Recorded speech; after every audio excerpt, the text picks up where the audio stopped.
প্রাচীন এক বাজার, নাম তার রমজান আলী চৌধুরী হাট, যা চট্টগ্রামের রাউজান উপজেলায় অবস্থিত। চট্টগ্রামের রাউজানে যে কয়েকটি পুরনো ঐতিহ্যবাহী হাট বাজার আছে, তার মধ্যে এই রমজান আলী চৌধুরী হাট বাজারটি অন্যতম। প্রতি সপ্তাহের শনিবার এবং বুধবার বসে এখানে সাপ্তাহিক বাজার। তাছাড়া সপ্তাহে 7 দিন আসলে আপনারা এখানে বাজার সদাই পেয়ে যাবেন।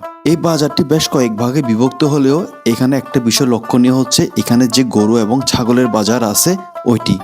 স্থানীয়দের পাশাপাশি এখানে দেশের উত্তরবঙ্গ এবং বিভিন্ন জায়গা থেকে হাটবারের দিন নিয়ে আসা হয় বিভিন্ন জাতের গরু। যারা কুরবানি এবং মেজবানির জন্য, বিয়ে এবং সামাজিক অনুষ্ঠানের জন্য গরু কিনতে চান, আপনারা এখান থেকে আসলে গরু নিতে পারবেন। আর গরুর হাঁচিল রাখা হয় গরু প্রতি 1000 টাকা করে। আর তাছাড়া এখানে যে সবজি বাজারটি আছে এটা বেশ সুন্দর এবং গোছানো একটি সবজি বাজার। প্রায় সব ধরনের সবজি এবং তরিতরকারি আপনারা এখানে আসলে পেয়ে যাবেন। আর দামও মোটামুটি রিজনেবল মনে হয়েছে, কারণ কদলপুর এবং এর আশেপাশের এলাকার মানুষ যথেষ্ট পরিমাণ কৃষিকাজ করে, আর ওদের ক্ষেতের উৎপাদিত শাক সবজি এখানে নিয়ে আসে বিক্রি করার জন্য, যার কারণে ক্রেতারা কম দামে একটা ভালো জিনিস পেয়ে থাকে। তাছাড়া এখানে যে মাছ বাজারটি আছে এটি খুব সুন্দর একটি মাছ বাজার। এখানে প্রায় সব ধরনের মাছ আপনারা পেয়ে যাবেন।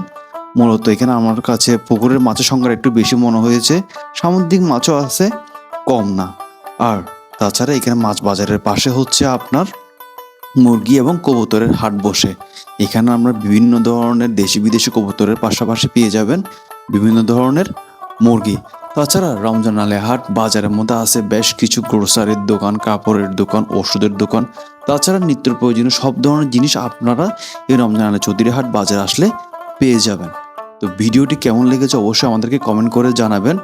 ইবিএস ফিল্মসকে ফলো দিয়ে আমাদেরকে সাপোর্ট করবেন। সবাই ভালো থাকবেন। আল্লাহ হাফেজ।